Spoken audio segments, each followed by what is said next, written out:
Did you know that a single decision between using a credit or debit card can impact your financial health for years? Most people don't know, and that's why they end up paying for their mistakes. Both cards look similar, but they operate in radically different ways. Understanding that can be the difference between freedom or debt. A debit card spends your money in real time. Everything you pay is immediately deducted from your bank account, with no chance of going into debt. On the other hand, a credit card doesn't use your money. It uses the bank's, and you commit to paying it back in the future, with or without interest. So, which one should you use? Which is better depending on the situation? The answer isn't as simple as it seems. It depends on your habits and goals. Imagine going to the supermarket. If you use a debit card, you only spend what you have. But if you use credit without control, you might overspend. And that's where the problem begins. Misused credit creates a false sense of abundance, and that illusion can lead to over-indebtedness. But wait, credit isn't the enemy. In fact, it can be your best ally if used with intelligence and discipline. For example, if you pay your credit card on time and in full, you don't pay interest. Plus, you improve your credit history. Having good credit history is like having a strong financial reputation. It opens doors to loans, mortgages, or even better job opportunities. Debit cards don't build credit history. They're safe for avoiding debt, but they don't help you grow financially in the long run. And what about security?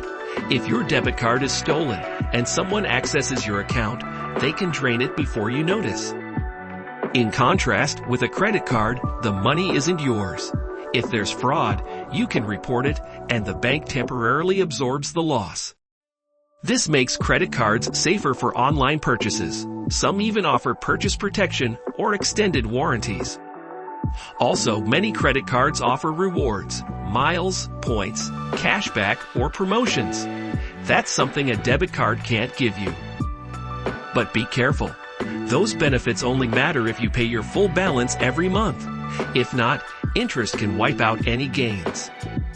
So when should you use a debit card? Ideally for small, daily expenses where you prefer to have tighter budget control. Going to the bakery, buying a coffee, fueling your car, shopping locally. That's where debit cards shine, safe and straightforward spending. And credit? Best for large payments, online purchases, hotel or car reservations, and situations where you can benefit from extra perks. But before using a credit card, make sure you have the money to cover that purchase before the due date. Always. A common mistake is thinking the card limit is available money. It's not. It's potential debt. Never confuse the two. If you max out your card without planning or control, you fall into the trap of minimum payments, interest, and financial slavery. The bank doesn't want you to pay it all. It wants small payments to charge you interest. That's how it profits, but you lose. Now, a powerful strategy is to combine both cards depending on the context and your financial goals, but only with self-control and financial education. For example, use a credit card to pay for car insurance or flight tickets to collect points, and pay for lunch with your debit card. If you plan fixed expenses and automate them with credit, you can gain more control and rewards, only if you pay on time. Another trick is to use a credit card only for certain categories: travel, health, education. That way, you stay organized and avoid temptation. And if you don't trust yourself, start with a low-limit credit card. Learn gradually without putting too much at risk. The key is to see yourself as a business. Every financial decision adds or subtracts from your mental, emotional, and economic balance.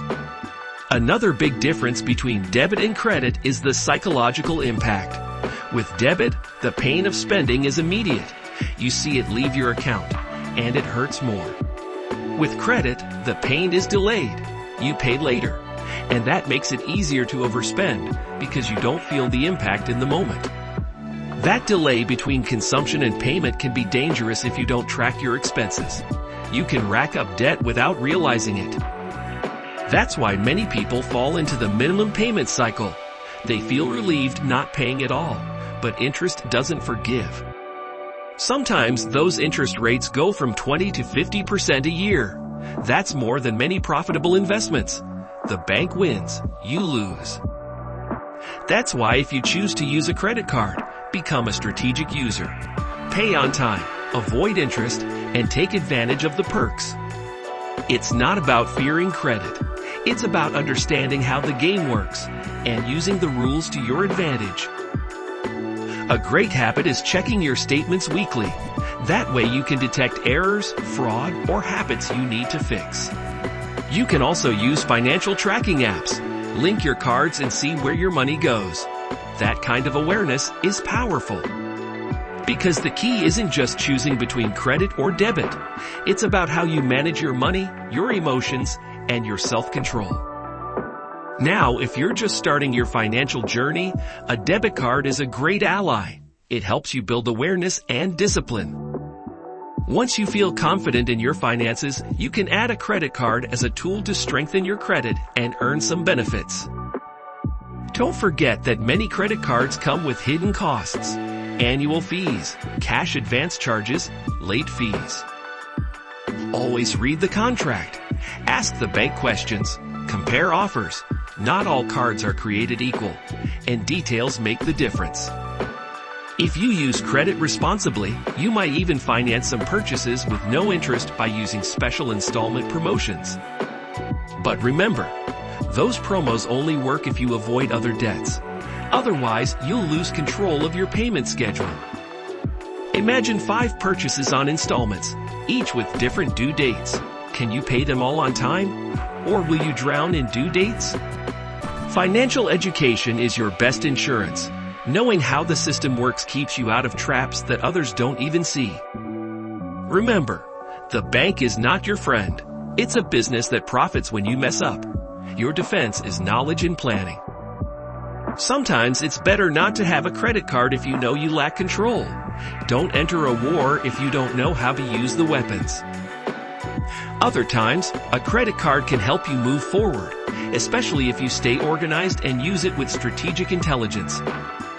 If you want to start a business, having a solid credit history can help you get financing for your project.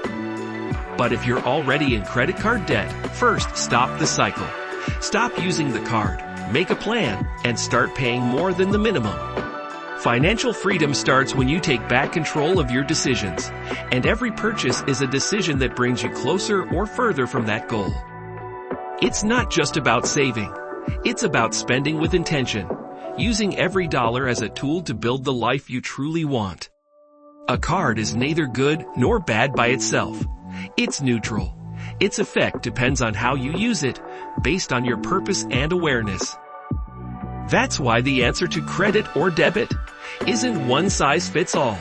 It depends on you, your context, your goals, and your level of financial discipline. If you have steady income, a clear budget, and defined goals, credit can be a powerful lever to grow. But if your finances are messy, your spending exceeds your income, or you lack impulse control, debit is the safer route.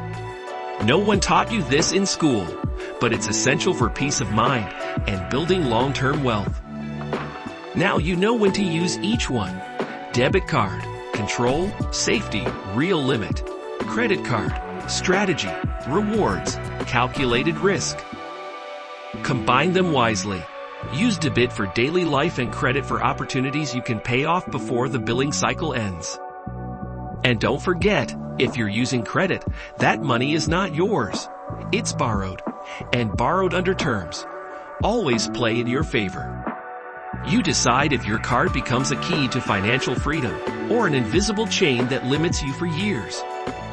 The difference lies in knowledge, and today you already know more than the average person about how to use these tools. The next step is to apply what you've learned. Organize your finances, review your habits, and decide how you'll use your card from now on. Subscribe so you can learn how to change your mind and your money to generate wealth.